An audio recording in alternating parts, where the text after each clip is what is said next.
আমি স্ট্রাগল শব্দটা বলছি না, তোমার এই সফর, সফরটা কোথা থেকে শুরু? তুমি কি কলকাতারই? আমি একেবারেই কলকাতার নই, আমি হাওড়ার মানুষ, কিন্তু বিয়ের পরে এখন আমি পাকাপাকিভাবে কলকাতার বাসিন্দা। আমরা লেক গার্ডেন্সে থাকি, আমি এবং নীলাঞ্জন। জোড়াসাঁকোতে পড়তাম।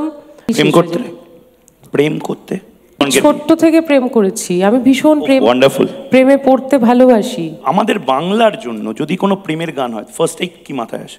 জাস্ট 2 লাইন যদি তুমি গাও। ভালোবেসে সখী নিভৃতে যতনে আমার নামটি লিখো তোমার মনের মন্দিরে।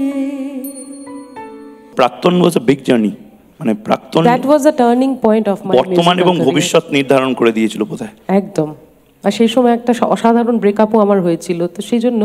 ব্রেকআপ আবার অসাধারণ হয় নাকি? হ্যাঁ, ব্রেকআপটা না হলে দুঃখের গানটা আমি কি করে গাইতাম? আমার যদি মনে ফুরফুরে আনন্দ থাকতো তাহলে আমি তুমি যাকে ভালোবাসোটা কি করে গাইতাম বলো? তুমি অন্য কারোর সঙ্গে বেঁধো করো, আমি তো ভাবছি আহারে আমার চলে গেল, হাতের বাইরে বেরিয়ে চলে গেল।